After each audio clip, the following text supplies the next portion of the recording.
Hey guys, Brent here, bringing you the Many Colored Death's first ever riff rundown analysis, whatever you want to call it.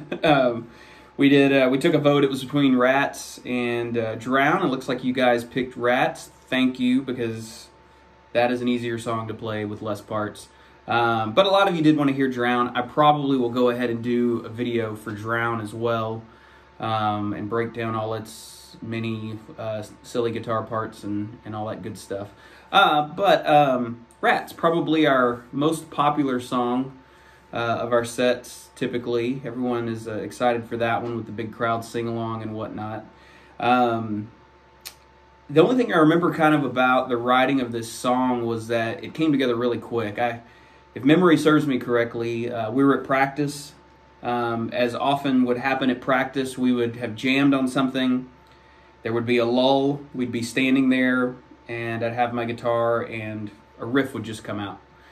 And we'd all go, that's cool. I think that's how this went. I think I just played the initial intro riff. We all liked it. I think we wrote the song really quickly right there, music-wise, just came up with the parts. There's not very many. There's only like 3 parts to the song. It came out really quickly, and then it took me a little while, I think, to get lyrics down for it, but it came together really fast. We've been playing it for years now. I don't know when the first time we debuted the song was, but it was at least, I mean, it came out on our own devices in 2013, so it was before that, and it was probably 2014 or 2013, something like that, but it's been around a long time. It's a really fun song to play. It's one of the few songs, believe it or not, that I've actually heard other people play at working in a music store.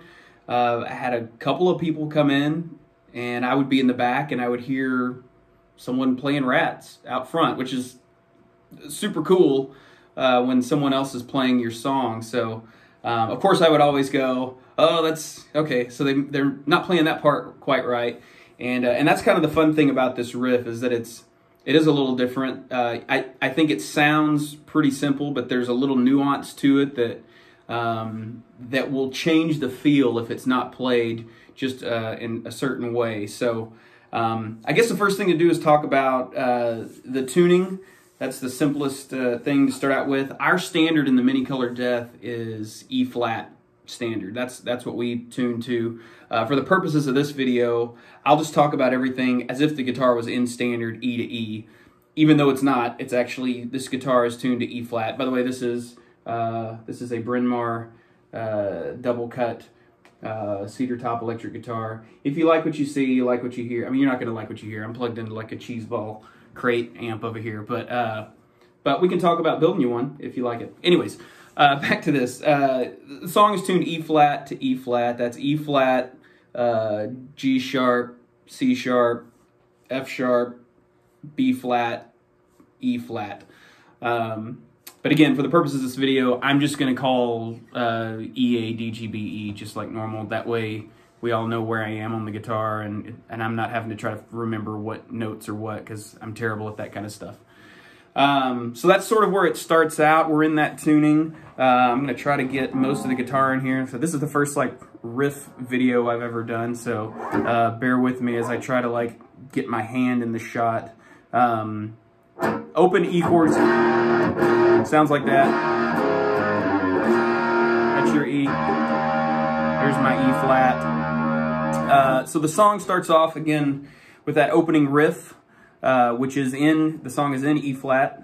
We're going to play, this is one of the little nuancy things that when I've heard people play it, they don't do it exactly the same. And it's sort of just a part of my playing, I guess, to do this little thing where I sort of bend chords in a way. I give them a little bit of sort of a little wag is the best way to describe it, where I play a chord and I do that a lot. I don't know why. I don't even know where it came from, but I do it a lot. In this song, I do it. It's super subtle, and I do it right from the get-go. When we play it live, I switch it up a little bit because I'm doing different things live to try to I guess like give it some sort of, I don't know, different feel live, make it more exciting. Anyways, the song starts out. You're coming from a D power chord, so you've got a D and an A, and what we're going to do is slide into that opening E. And that's one of the things that people skip. They start the riff there. The riff is truly, it goes like that. So, that's where it starts out.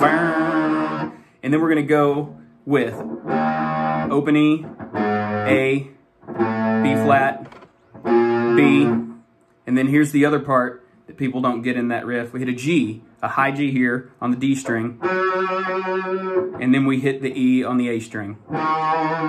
So it's...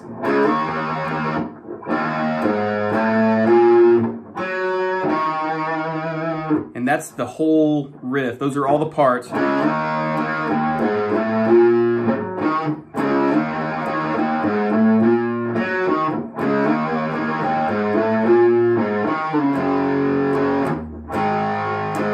The tail end, the little tag at the end, is different than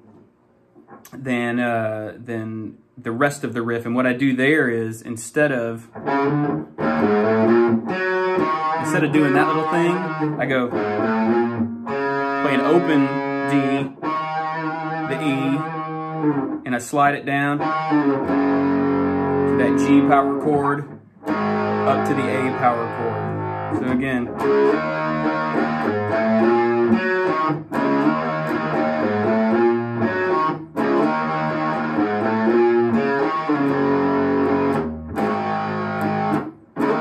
back into the riff. And at speed, and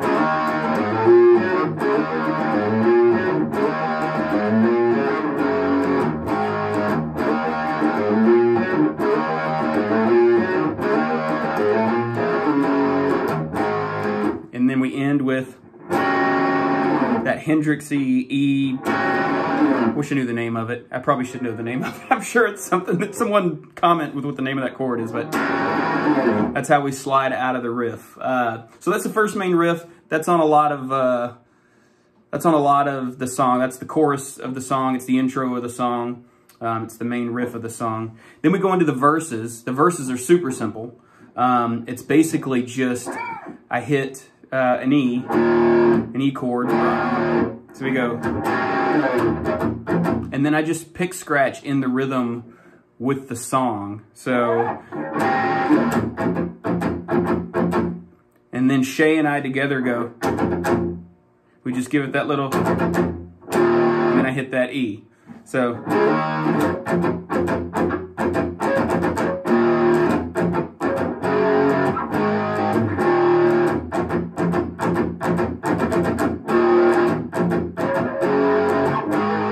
super simple. Just pick scratching with the rhythm of the drum. I hit that with Shay when she does her snare roll, and then we go into hit that G to A again, where it would normally be in the main riff. The only difference there, the only difference thing that I change up is in the second verse. The second time through, I add some harmonics just to change it up. So that second verse, we go into, you know,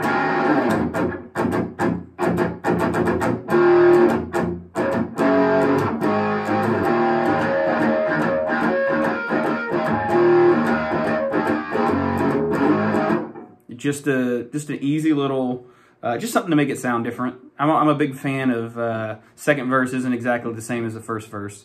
Even if you're playing a similar riff or whatever, I just kind of like to mix it up a little bit. So yeah, that second verse, back into the chorus.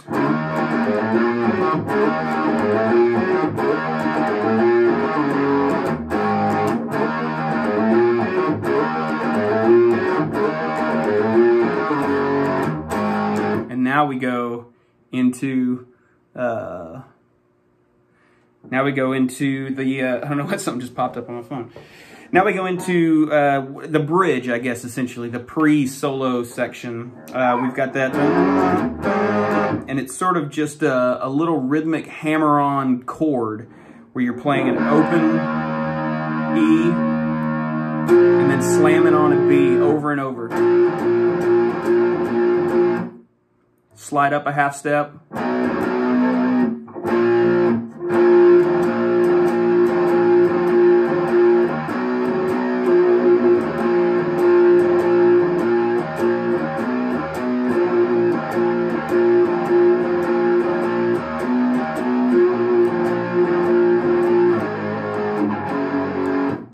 Into the solo, which is different every time I play it.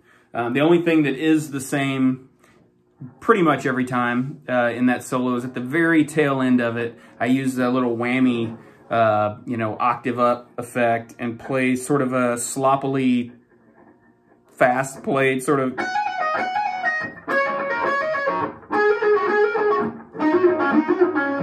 I do that with the octave. One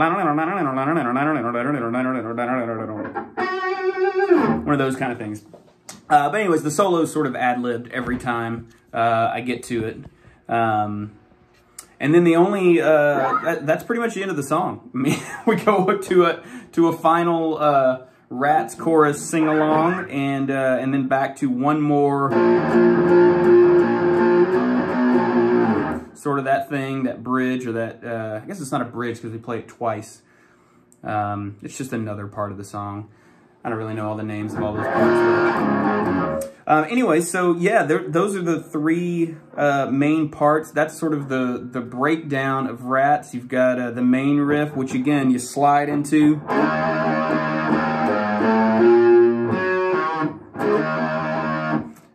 You've got the verse.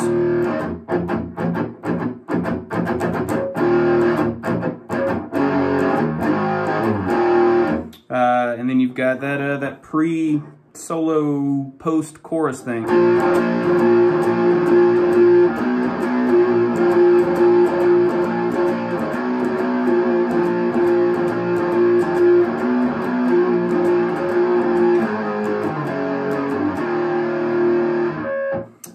Okay, I hope that was what you guys were hoping for. This is the first time I've done one of these again, so I'm not totally 100% sure that this is gonna translate very well. I mean, to me, it looks like I'm playing left-handed, but I believe when the video is posted, it'll look like I'm right-handed. Hopefully that isn't confusing to anyone. If you have any questions, please comment. I'll try to respond to everything that's there, and I can even post some, I don't know, if you need me to explain something further, I'm happy to. But yeah, thank you guys for listening. Again, Brent Guitars, check them out. And hopefully we'll get through this all together. I'll have a drown video coming up for you. We'll post some more of these if you guys like them. And we'll pick some different songs. We tried to do a whole list of songs, and for some reason Facebook wasn't having it. They would only let us put 2. So yeah, I got time to do it, I suppose. All right, hopefully we'll see you guys soon. Thanks.